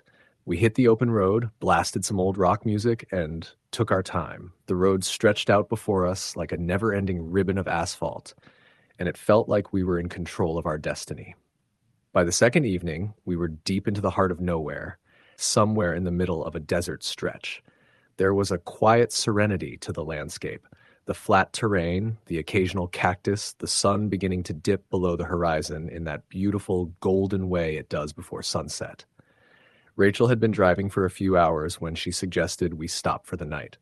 We had passed a small town a few miles back, and it seemed like a good place to take a break. I was more than ready to get some rest. So we turned around and drove back toward the town. It didn't take long for us to realize that the town was much smaller than we had anticipated. The roads were narrow, lined with older houses that looked like they hadn't been cared for in years. There was a gas station with a single pump and a small diner that had its lights dimmed as if it hadn't been open in hours. Everything about the place felt still, silent, almost frozen in time. I don't know. This place is a little off, Rachel said, glancing around nervously. Doesn't it feel weird to you? I nodded, agreeing. It was just a gut feeling, but something didn't sit right. The air was thick, like the whole town was holding its breath. I don't know, maybe it's just because it's so small, I suggested. Let's just grab some food, and we'll get a room for the night. We pulled into the diner parking lot, the flickering neon sign above the door casting a strange glow over the place. I wasn't sure if it was the setting sun or something else, but the diner felt like it was too quiet, too empty. We walked inside, the door creaking as we opened it. The interior of the diner was just as deserted as the outside. A few old booths lined the walls, a counter with stools in front of it, and a single waitress behind the counter. She looked up at us as we entered, her expression blank. She didn't smile or greet us in any way, just stared as we made our way to an empty booth. "Two?" the waitress asked flatly, not even waiting for us to sit down before asking. "Yeah," Rachel replied, trying to put on a friendly smile. "Just two. It's been a long drive." The waitress nodded and led us to the booth. We sat down and she handed us menus before walking away without saying anything further. The place smelled faintly of stale coffee, and the dim light gave the whole room a sense of unease. I glanced around, noting the weathered photographs on the walls, the vintage advertisements for food and drinks from decades ago. But what caught my eye was the old jukebox in the corner. It looked like it hadn't been touched in years. The glass was dusty, the buttons yellowed with age. Rachel tapped her fingers nervously on the table. I don't know about you, but this place feels like a ghost town. I get it, I said, glancing at the waitress who was still at the counter, looking down at some papers. But it's probably just one of those small towns, the kind that never changes. She didn't look convinced. You think she's real? I frowned. What do you mean? Her. Rachel nodded subtly toward the waitress. She feels off. I couldn't deny it. There was something unsettling about her. She was standing so still behind the counter, her face expressionless, like she was in some kind of trance. But I didn't want to make things worse by overthinking it. I shrugged and turned my attention back to the menu. When the waitress returned with our drinks, she took our order without a word. The silence between us was thick, and we barely spoke as we waited for our food. The atmosphere in the diner was oppressive, almost as if time had slowed down. The food came quickly, which was surprising given how quiet the place was. It wasn't bad, but it wasn't great either. It was just enough to fill our stomachs before getting back on the road. We ate in relative silence, but something about the waitress's presence made it hard to relax. I had just finished my meal when the waitress appeared next to our booth. She stood there for a moment, staring at me, her eyes fixed on mine. There was something almost unnatural about her gaze, something too intense. "Is everything okay?" I asked, trying to break the uncomfortable silence. She didn't answer right away. Instead, she slowly nodded, as if coming out of a trance. Her lips parted, and she spoke in a low voice. "You should leave soon," she said, her words barely audible. "It's not safe here after dark." I stared at her, unsure if I had heard her correctly. "What?" "The road," she repeated, her voice even quieter this time. "Don't stay on the road after dark. Go before it gets too late." Rachel shot me a confused look, and I felt a chill run down my spine. "Is something wrong with the road?" I asked. The waitress didn't answer, just turned away and walked back to the counter. Her words echoed in my mind, unsettling me more than I wanted to admit. I exchanged a glance with Rachel, who looked just as confused and uncomfortable as I felt. "Maybe we should just go," Rachel suggested, standing up. "This place is giving me the creeps." I nodded. "Yeah, let's get out of here." We quickly left the diner, the door creaking as we walked out. The parking lot was quiet, and the stillness in the air was almost suffocating. The night had fallen completely now, and the road stretched out before us like an endless black ribbon. As we got into the car and started driving, I tried to shake off the unsettling feeling. But as we passed through the town, I couldn't help but glance in the rearview mirror. That's when I saw something that made my stomach drop. The diner was still there, but the lights were out. All of them. The neon sign that had been flickering earlier was completely dark, and standing in the window, in the same place the waitress had been, was a figure. It was hard to make out, but it was standing there, staring at us as we drove by. I slammed on the brakes. "What the hell is that?" Rachel gasped, her voice trembling. I looked at her, panic rising in my chest. I don't know. I threw the car into reverse, my heart pounding as I backed up to get a better look. But when we got back to the diner, the window was empty. There was no figure, no sign of anyone inside. The diner was completely dark, completely abandoned. I quickly put the car in drive and sped away, my hands gripping the steering wheel so tightly my knuckles were white. We didn't say a word as we drove out of town, the eerie silence only adding to the sense of dread that was growing in my chest. We didn't stop again that night, not until we reached a small motel on the outskirts of the next town. We checked in quickly, both of us too shaken to talk much. That night, I barely slept, the strange events from the diner playing over and over in my mind. The next morning, we drove back through the town, hoping to find some explanation. But when we passed by, the diner was gone, completely gone. There was just an empty lot where it had once stood, as if it had never been there at all. We didn't speak about it again, not directly, but we both knew. Whatever had happened there, we weren't the first to encounter it, and we weren't the last. Story, the end. Story number 14. We had been planning the road trip for months, a weekend getaway to escape the grind of daily life, to reconnect, to make memories. There were 4 of us, me, Sarah, Jack, and Lucy, college friends who had spent years in the same dorm, traveled together for short trips, and had always talked about taking a big road trip across the country. And so, after a year of planning and saving, we finally made it happen. We decided to head from San Francisco to the northern part of California, taking the scenic route along Route 1, the Pacific Coast Highway. The idea was to drive up the coast, visit a few small towns, and take in the views of the ocean. We rented a car, packed our bags with enough snacks and drinks to last us days, and set off early one Saturday morning. The first few hours were filled with laughter, music, and the sound of tires humming against the asphalt. The weather was perfect, and we couldn't have been in better spirits. We stopped at a few scenic viewpoints, snapped pictures, and joked about how we should be influencers with our perfect road trip moments. The vibe was light, carefree, just like we had imagined. But things started to change after we passed through a small, secluded town named Millwood. It wasn't on the map, and none of us had heard of it before. We had just been driving, and Sarah had been scrolling through her phone for directions when she looked up and asked, "Did we pass Millwood already?" I glanced at the road sign as we passed, but it didn't seem familiar. No, I didn't see it. Jack raised an eyebrow. I don't remember seeing it on the map either. Well, we're already past it, Sarah said, a hint of uncertainty in her voice. Should we go back? Lucy, who had been silent for a while, looked up from her phone. It's not on my GPS either. I don't know why, but I think we should have passed through it. We kept driving. The road ahead seemed to stretch endlessly, surrounded by dense forests on either side. The ocean, which had been visible for hours, disappeared, replaced by dark, towering trees that seemed to envelop us. It wasn't long before things started to feel off. It was hard to describe, but there was a growing sense of unease. The air felt heavier, colder, despite the warm temperature outside. I could feel it too, that strange sensation creeping up my spine. We were all feeling it, though no one wanted to admit it at first. The road seemed longer than it should have been, and the trees seemed to grow even thicker the farther we went. This place feels like a ghost town, Jack muttered, looking out the window. I turned to him, trying to brush off my own growing sense of discomfort.